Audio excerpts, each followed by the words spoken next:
Witajcie w Zyrivii, kooperacyjnej grze przygodowej inspirowanej słowiańską mitologią.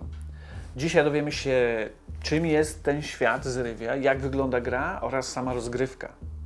A w kolejnych filmach będę omawiał bardziej szczegółowo księgę zasad, księgę scenariuszy, no i zobaczymy, jak wyglądają poszczególne mechaniki, takie jak rozwijanie sagi, tudzież epicka bitwa, która kończy scenariusz. Zyrivia to przygodowa gra planszowa dla 1 do 4 graczy.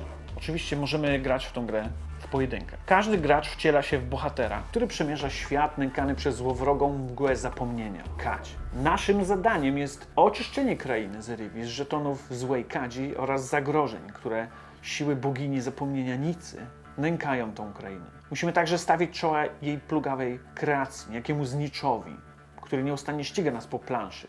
Ostateczna konfrontacja to epicka bitwa, w której musimy pokonać znicza i przywrócić światu pamięć. W pudełku mamy oczywiście planszę, która jest podzielona na 4 części. Są to 4 kafle. Łącząc je tworzymy całą krainę Zyrivii. Czyli mamy taki basen jakby naszego Bałtyku otoczony różnymi landami. Na środku jest oczywiście wyspa Nicy i to tam będziemy kłaść w fazie Nicy żetony symbolizujące upływ czasu. Każdy z kirów jest zamieszkały przez odpowiednie plemię. I też my będziemy prawdopodobnie musieli dbać o jeden z nich, w zależności od tego, jaką kartę znamienia wylosujemy. Żetony, które się pojawią na planszy, no to mamy do czynienia głównie tutaj z żetonami Kadzi oraz żetonami zagrożeń. Są to złe żetony, z którymi musimy się jakoś uporać, czyścić tą planszę z tych żetonów. Jeżeli zaniedbamy tego, to te żetony mogą rozwijać się w potężniejsze wersje, czyli Kadź może przejść w szczeliny, a zagrożenie może się stać hordą. No i oczywiście figurki, czyli modele reprezentujące naszych bohaterów. Mamy też znicza, który nas goni po planszy. No i na samym środku jest posąg Świętowita i jego 4 twarze. W nim są ulokowane 4 kamienie świtu, każdy wpływa na odrębny kir. Wraz z upływem czasu te kamienie będą wypychane stamtąd przez czarne kamienie, kamienie zapomnienia. I jeżeli dopuścimy do tego, żeby 4 twarze zostały właśnie zgaszone, to takimi 4 kamieniami to koniec gry. To świadczy o tym, że graliśmy za długo i przegraliśmy. Planszetka bohatera. No tutaj kładziemy naszego bohatera, tak? I mamy 3 miejsca jeszcze, gdzie możemy położyć jakieś karty sagi.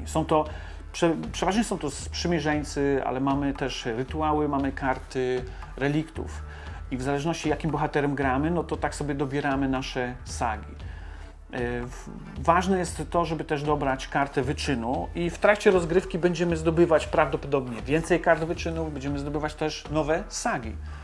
I należy pamiętać o tym, że w trakcie gry tylko te karty sagi, które są na planszetce bohatera, są aktywne i możemy z nich korzystać. W ramach odpoczynku, tudzież podczas obozu, możemy zamieniać te karty i się przygotowywać inaczej na dane wyzwania. Obok głównej planszy znajdzie się wiele talii kart. Mamy tutaj podstawowe sagi, które są pewnym elementem rozwoju naszej postaci i za każdym razem, kiedy gra mówi o tym, że możemy zdobyć sagę, to możemy właśnie wziąć nową, podstawową kartę sagi, albo jeżeli już mamy kartę sagi podstawową, dobrać do niej stos opowieści. Dobierając więcej po prostu podstawowych kart, tworzymy sobie taką postać, która lepiej sobie radzi w wielu wyzwaniach, ale te karty nie są potężne.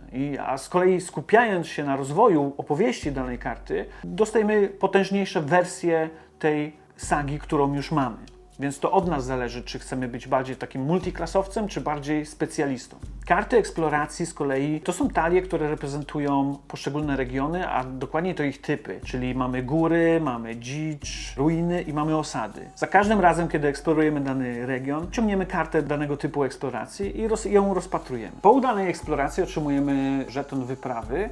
I te żetony wyprawy są potrzebne do tego, aby rozwijać kartę opowieści, tym samym odblokowując nowe, potężniejsze wersje kart sagi. Talia wrogów zawiera wszystkie złe bestie, które na nas czyhają w tej krainie. Talia sotni, no to są mocniejsze wersje, które po prostu będą z upływem czasu wtasowywane w podstawową talię wrogów, zwiększając tym też poziom trudności. Mamy również samą talię Herolda z jego atakami. Z samego Herolda będziemy odkrywać dopiero w epickiej bitwie, ale może się zdarzyć tak, że podczas fazy Nicy on nas złapie. Trafi do naszego regionu, gdzie jest nasz bohater. Wtedy losujemy jedną kartę jego ataku i musimy ją odeprzeć. Z talii stworza możemy korzystać podczas obozu. Wydając żeton trofeum, możemy przywołać stworze. Wtedy losujemy taką kartę powiązaną z typem regionu, w którym jesteśmy. To jest jednorazowa karta, możemy jej użyć, kiedy nam po prostu trzeba danego efektu. Jeżeli skorzystamy z tego stworza, to karta wraca z powrotem do stosu kart stworzy. W fazie obozu również możemy wydać żeton żertwy, żeby przywołać bóstwo. I w zależności od tego, jakiego typu bóstwo przywołamy, ono będzie nam towarzyszyć podczas rozgrywki. Główny jej efekt jest uzależniony od tak zwanej ścieżki. Ta gra ma pewien system takiej jakby ogłady postaci. Jeżeli rozwijamy kartę opowieści, podejmujemy pewne moralne decyzje. Jeżeli eksplorujemy krainę, również się takie rzeczy mogą zdarzyć. Wtedy umieszczamy kartę z daną ścieżką pod kamieniem ścieżki. A na kamieniu ścieżki kładziemy kartę Boga i w zależności od tego, jakie mamy ścieżki, no to te efekty mogą być zwielokrotnione, jeżeli Bóg jest pokrewny z tymi ścieżkami.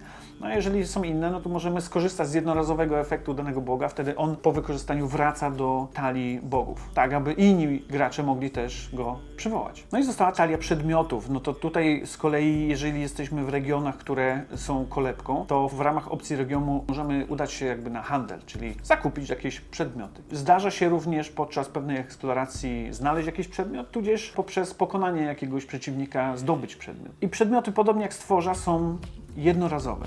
Tylko że w odróżnieniu stworzy możemy mieć kartę danego typu jedną w trakcie gry, a przedmiotów możemy mieć do 3. Jeżeli handlujemy, no to ciągniemy losowo 3 karty i możemy kupić je.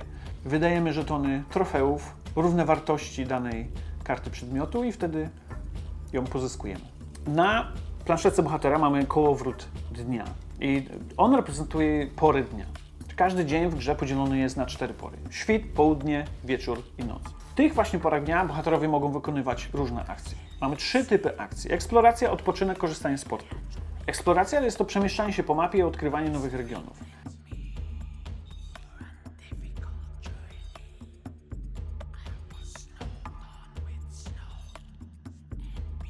Odpoczynek z kolei to jest regeneracja sił i przygotowanie się na kolejne wyzwania.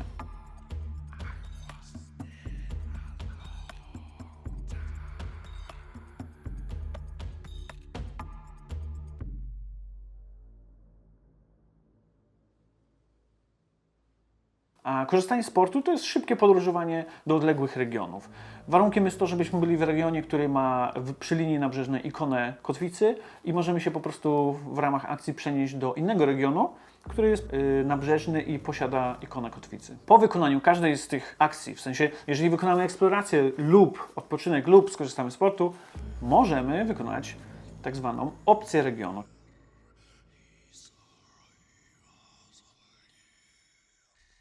Sprawdzamy, w jakim regionie jesteśmy. Jeżeli on ma jakąś ikonę charakterystyczną, to możemy wejść w interakcję z tym danym miejscem. Na przykład odwiedzić świątynię Istu, tudzież odwiedzić twierdzę.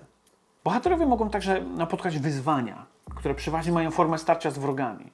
I tutaj mamy albo walkę z wrogiem, jeżeli chcemy usunąć żeton zagrożenia, lub wyzwaniem jest sama karta eksploracji. Sam mechanizm wyzwania omówimy w innym filmie, gdyż wymaga on trochę więcej uwagi, ale odbywa się to tak, że generujemy pulę kości, przeciwnik ma swoją pulę kości, rzucamy i staramy się uzyskać wyniki, które pozwolą nam go pokonać. Testy z kolei, natomiast to uproszczone konflikty, które mają raczej sprawdzenie zdolności bohatera w różnych sytuacjach innych niż walka. Każdy dzień kończy się fazą obozu, gdzie bohaterowie mogą odpocząć, uleczyć rany, zreorganizować swoje karty sagi, co pozwala dostosować strategię na kolejny dzień. Następnie nadchodzi faza Nicy, moment, w którym Znicz rozpoczyna swoje polowanie na graczy, zbliżając się do nich i zwiększając presję w grze. To tutaj też na głównej wyspie Nicy kładziemy czarny kamień, zasłaniając jedną ze szczelin. Jeżeli zasłonimy wszystkie, no to wtedy jedna twarz świętowita gaśnie, po czym blokujemy kamień świtu na takiej rozpadlinie i usuwamy pozostałe czarne kamienie i zaczynamy cykl od początku, tylko że już jest o jedną szczelinę mniej. Gdy spełnimy wszystkie warunki scenariusza, możemy rzucić wyzwanie Zniczowi i rozpocząć epicką bitwę. Jest to kulminacyjny moment gry, w którym wykorzystujemy zdobyte karty sagi, karty wyczynów, stworzy, przedmiotów oraz Boga, aby ostatecznie pokonać potwornego syna Nicy. Jeśli odniesiemy sukces, świat Zerywii zostanie ocalony, a zapomniane historie powrócą do ludu. To tylko krótki, taki podstawowy zarys tego, co ta gra oferuje. Oczywiście pozostałe rzeczy bardziej skomplikowane będą opisane w innych filmach, ale wydaje mi się, że ten film wystarczy, żeby dał Wam taki pogląd, czym ta gra jest i jaki ma charakter.